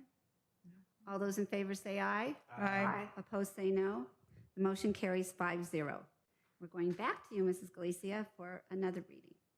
Board policy. Thank you, Madam President. This is approval of second reading of revised board policy 3530, risk management and insurance. There are only one minor change in the language. Originally, the timeline for reporting to the board on risk management activities has been revised from twice a year to periodically. We've added at a minimum of twice a year. Thank you. Thank you. Do I hear a motion? So moved. I'll second. Any discussion? I just appreciate you making that adjustment. Thank you very much. Thank you. All those in favor say aye. Aye. Opposed say no. Motion carries 5-0. The next one is a reading of another board policy. Dr. Pulver? Thank you, Madam President. There is no change from the first reading at our previous board meeting on this item. And all of these that will be coming forward for the second reading are really just recommended by CSBA. As various laws change, they make sure that they change their board policies and communicate to us so that we can be in compliance with the laws. So no change from the first reading from our last board meeting. Thank you. Motion? Second? Any discussion? All those in favor say aye. Aye. Opposed say no. Motion carries 5-0. Dr. Pulver, would you like to read another revised board policy? Yes, so once again, this is board policy 5141.31 on immunizations. Again, no change from the first reading at our previous board meeting. Most of the changes were grammatically in nature, and outdated management resources were removed. Thank you. Do I hear a motion? Second? Any discussion? I just want to point out that this particular board policy didn't add anything to it, like you have to have a COVID-19. There's no Yes, thank mention you. of additional vaccinations. Good point. Thank you. Mrs. else? Gutierrez. I don't All want those in anybody favor? thinking we're sneaking something through. Yeah. All those in favor say aye. Aye. Opposed say no. The ayes carry it 5-0. The next one, Ms. Galicia, on another revised board policy. No, on the one. Nope. One more on preschool and early childhood education. Oh, I skipped that one. I checked it off early. Okay. All right. So this is Dr. Pulver again on preschool early childhood education. So once again, no change from the first reading. We were updating board policy 5148.3, which is preschool and early childhood education. Thank you. There's a motion? So moved. Any discussion? All those in favor say aye. Aye. Aye. Opposed say no. The motion carries 5-0. Now, Mrs. Galicia. Thank you, Madam President. This is an approval of first reading of revised board policy number 3110, transfer of funds. What this board policy reflects is an update of a new law, SB 98, which authorizes for 2021 fiscal year and 21-22 the ability for us, because of the deferrals, to be able to transfer 85% from other funds into the fund that has deferrals. Luckily, we don't have deferrals. They eliminated that with the state budget, so that's really good news. But this board policy does allow us that increase of 85% as opposed to 75% from a previous board policy. Thank you. Motion? Move. Second? Any discussion? All those in favor say aye. Aye. Opposed say no. Motion carries 5-0. We're now moving on to approval of a revised board policy. Mrs. Galicia? Thank you, Madam President. Approval of first reading of revised board policy 3230 for federal grant funds. This board policy reflects an update on new federal guidelines, Regulations 49506, which clarify and renumber requirements for the use and accounting of federal grants. In addition, this policy reflects an amendment to the Uniform Guidance, which extends the timeline or time frame from submitting the final performance report from 90 days to 120 calendar days after the end of the grant funds. Thank you. Motion? So moved. Second. Any discussion? All those in favor say aye. Aye. Opposed say no. The motion carries 5-0. So now we're doing a revised board policy on facilities financing. Mrs. Galicia? That's a fun revisions. Approval of first reading of the revised board policy 7210, facilities financing. This board policy reflects an update to add state facilities funding from the Leroy F. Green School Facilities Act as a method of funding facilities and to reflect a new law, SB 820, which requires filing the audit of completed facility projects with the California State Controller's Office. The policy also adds the requirement to comply with law and board policy regarding debt issuance and management. Motion? Second. Any discussion? All those in favor say aye. Aye. Opposed say no. Motion carries 5-0. I Now we will say, if you thought we were done, Tina literally just sent Cabinet the newest list of, my because goodness. CSBA sends a quarterly update. So they just sent us the newest update of revised board policy revisions. So we'll go through that as well. We done? No, it's But not it's ongoing. tonight. We were not in the best practice of updating them continuously, and we really should. And so we've been making that a best practice for us to really adhere to the guidance that CSBA issues whenever the laws change. So we'll be working on that again. So this will just be an ongoing thing each year. Oh, yeah. Plus, we're getting good at it. Yeah. We're getting good at it. And for the public, we do get copies of these Yes. new policies beforehand, so we're not just With the making blanket changes approval. and additions and. Yeah, And it takes Strikeouts two and- readings, two different board meetings for them to become finally approved. we have time. This is for approval of a title change in job description for instructional assistant. Dr. Pulver? Yes, we had a instructional assistant ESL. We changed it to, which is for English second language, and it's really the current term is English language, or an English learner rather. And so we've revised the job description slightly and updated the description. This has been already approved by our personnel commission that oversees the classification for classified job descriptions, and then final approval through the board. Thank you. Motion? Move. Second? Thank you. Any discussion? All those in favor say aye. Aye. Opposed say no. Motion carries 5-0. So now we're going to do approval of warrants, and those are all the bills that the district paid this past month. And I really want to thank Mrs. Galicia and your entire department, because literally there are pages and pages of these 40. bills. 40. And it even, it even tells how much we've spent on pencils. It's so meticulously done and so perfectly done. And so thank you, and thank all of those that work with you, because it's phenomenal. And not only you get them, anybody who wants to download the board agenda can read You them. can, all 40 pages, you can have a How we're look. spending the money. Do I have a motion for approval? So move. Second? Second. Any discussion? All those in favor say aye. Aye. Opposed say no. The motion carries 5-0. And now, this one is the joyful acceptance of donations. With all the craziness of the last year and a half, there's still so many generous groups and individuals in the community.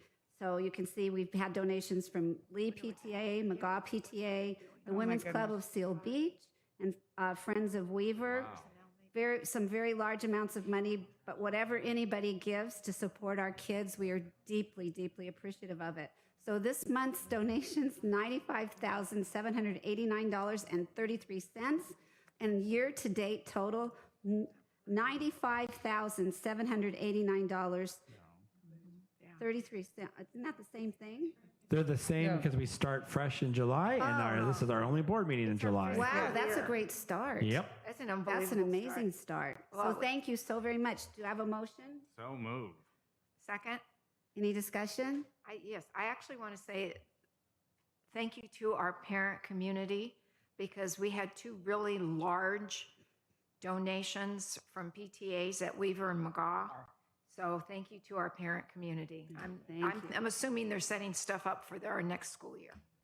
Well, I just want to reiterate, it's not necessarily always PTA, like That's at McGaw Friends or of. Weaver. It was the Friends of and their Friends of, staffing positions within the media center or STEM, Right. or I Art think they teachers. actually might be doing an intervention potentially that they're considering.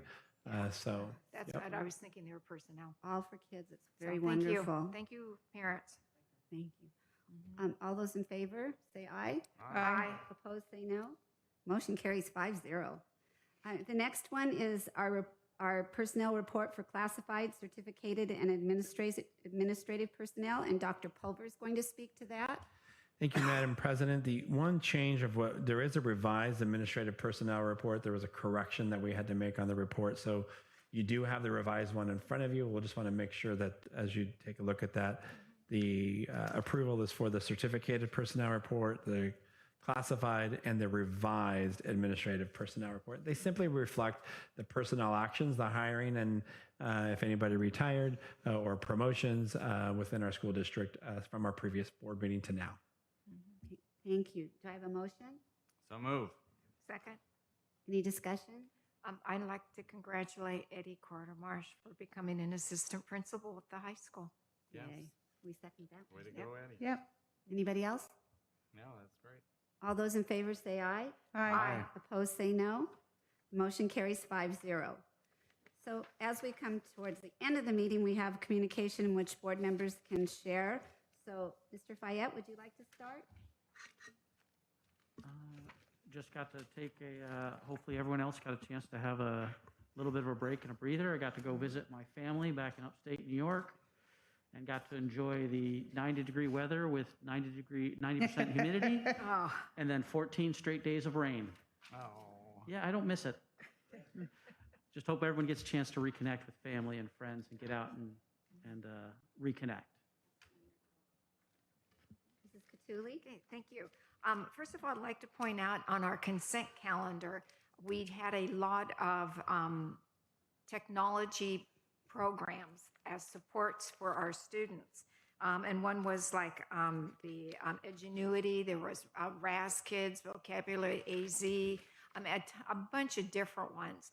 And these are all to support teachers and students when they find they're not succeeding at the rate or at the level we would like them to. So it's either to support the teacher, to support the kids, or in addition to what the teacher is doing. And I just think this is actually one of the good things that came out of our pandemic, is that we did have to rely more on technology. And our staff stepped up and figured out the best ways to use it. And I just wanted to bring that out just to make sure that if people hadn't read the agenda, that was what was a lot in our consent, is that we're still continuing with technology support for all students. I was able to attend the Seal Beach City and LaSalle School District meeting. We try to meet quarterly, and it is just it's a great group of people.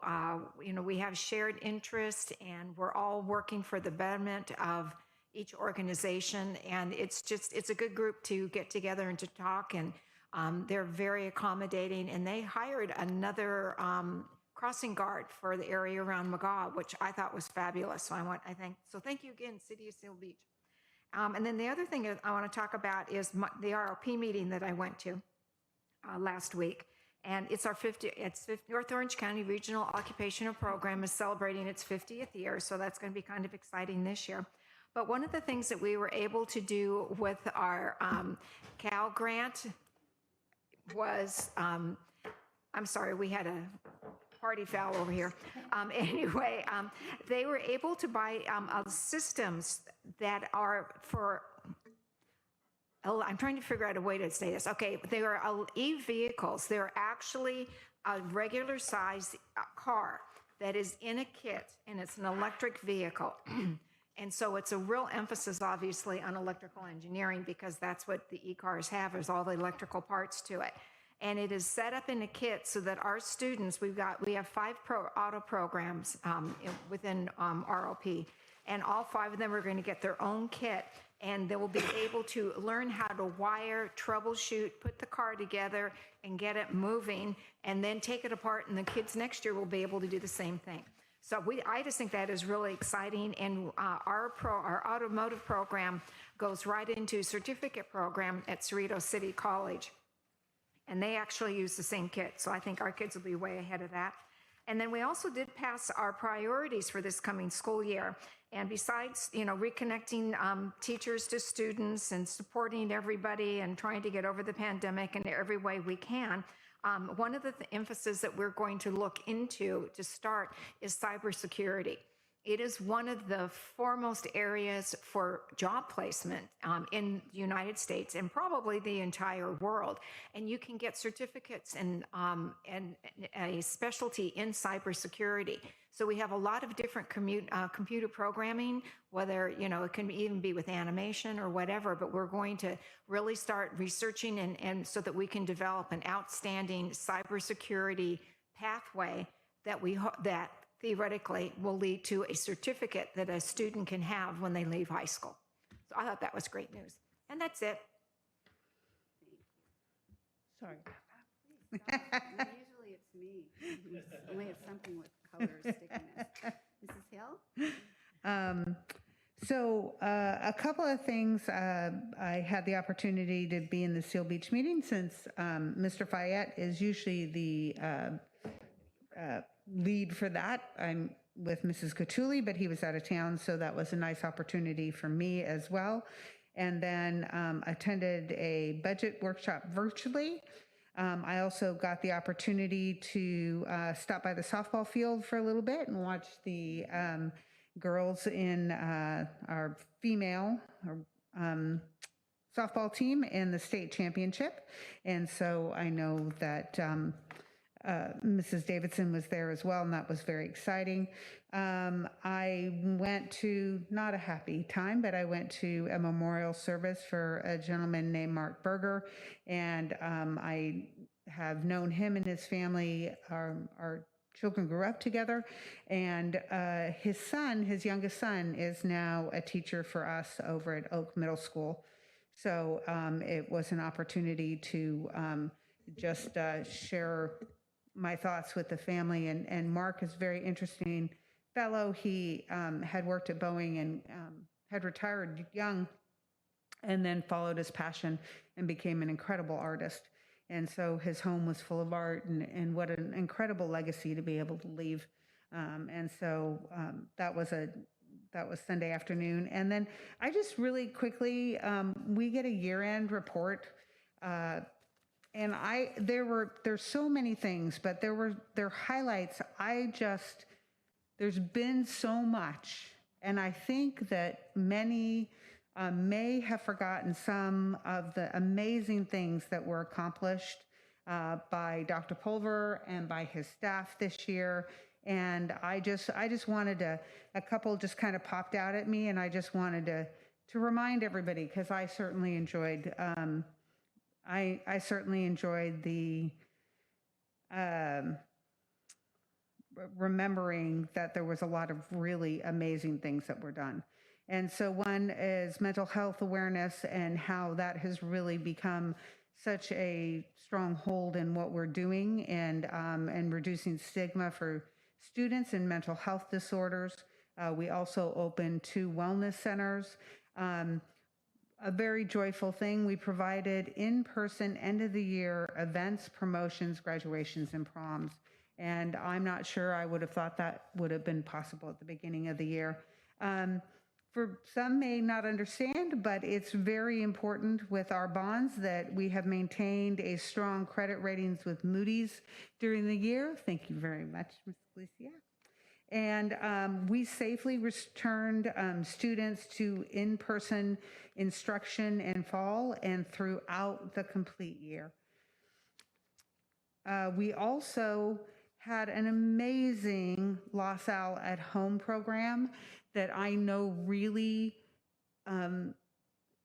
really helped those students that were, for the reasons of family and parent choice, that they stayed at home and they learned virtually. And I know that the two principals that led that program just did an amazing job, and I was so grateful for that. And then that LaSalle was among the first public school districts in California to open in person and to get the waiver. And so I think that sometimes we just remember whatever was last and don't always remember all that has been accomplished. So I appreciated the report and the opportunity to share that a little bit. And then there's some great stuff happening in the community. Los Alamitos has a bunch of movies. Some of them are drive-ins, some of them are walk-ups throughout the rest of the summer and the fall. And Seal Beach starts its concerts in the park on Wednesday night, which I'm very excited about, for about 4 weeks. So that's it for me. Thank you. Thank you. Thanks for sharing all that about what the schools have done. Mr. Forehand? Yes, I attended the June SELPA meeting on behalf of the board, and we are now on a break until I believe it's September, so that's nice. Today, Dr. Pulver's already alluded to visiting summer school, and I put this all in perspective because I was often in charge of summer school, or I taught summer school, and I left in total awe. These teachers know how to work with kids, and it just like we see during the year. They're in cooperative groups. They're using all the strategies they've been taught, and I am firmly convinced that the kids are going to enter next grade with greater confidence towards learning. So I thought that was great, and I like to end with kids all the time, but I got to see the artist show, the art print masters put on, where we had kids from our school enter their artwork, and you would be amazed at that. In fact, I was so amazed, I asked to purchase one of them from a 9th grader at LaSalle High, and it is now, that print is in my house, and a nice remembrance to that. So I know Dr. Pulver's going to have the book. This is my copy of the book. But he said he'd get a copy and put it in the lobby, and Yes. we would, the kids, you'd just be amazed to look at what they can do. We should all be proud about what these kids create. It's just great. Thank you. So I'll just close with, I attended the softball game too, and those girls just made us really proud. It was hot, it was very hot, and they play their hearts out. And I served with Mr. Forehand on this, the assistant principal panel, and there were some excellent candidates. I'm really excited about Eddie Quartermarsh being the assistant principal. And there were 3 instances. Eddie, the young man you talked about from Oak, Mr. Berger, and Morgan Martin as the principal of summer school. All of them are LaSalle alums. And that says a lot about this community, that the kids return. They return and they want to be a part of this district. So Morgan was in my 5th grade class, and she was full of life and brilliance then, and she's carried that through. And I went to Rotary Club today with Dr. Pulver, and once again, it's about community, because I sat there in this room, it wasn't a huge group, but at least half of them I have known in some way, not necessarily close relationships. Since the early 90s, they've been involved. Since the early 90s, they've been the president of booster clubs. They've been engaged in sports. They've been a part of PTAs. The people don't stop giving in this community. It's not like, oh, that was my time while my students were in school. And I really hope that, as busy as life gets, that everybody finds a place in this community and a way to participate, because it just gives back a millionfold. And it was so fun seeing these people, including Mrs. Hart, who was our superintendent not all that long ago. And I do want to thank all of the people who've been sending letters, emails, and texts of encouragement to the board and the administration. Sometimes I think people think, well, will they notice? Every single word of kindness absolutely touches our hearts and lifts us. So I can't thank you enough, because some of them have have come at just the right time. And I hope going forward with this mask issue, and as we begin the ethnic studies class and begin to train and our teachers for social justice standards in the curriculum, I really hope that all of us in this community can find that spirit of believing in best intentions, that we all make a goof along the way. I actually, in these board meetings, I humble myself constantly. But I just really think it's important that you understand that every single person up here is operating with the best of intentions and the heart of the child as the most important aspect of how we face the world each day. So we know that this community cares more deeply than we can even begin to comprehend. And sometimes things happen that are scary, and sometimes things happen that are incredibly joyful. But we are always here for each other, and that's what Los Alamitos, this whole Seal Beach, Los Alamitos, Rossmore, for decades has come together in love and passion and sense of community that makes us an anomaly in the world. And I really hope and pray that over the next few weeks, as we work through the mask issues and we work through integrating this new curriculum into our program, that everybody realizes that we're operating on the best intentions. And we thank you for your engagement, and thank you for those kind words. And so with that, I think we need to go in closed session for a few minutes. So we'll adjourn the board meeting and go into closed session, and have a wonderful evening.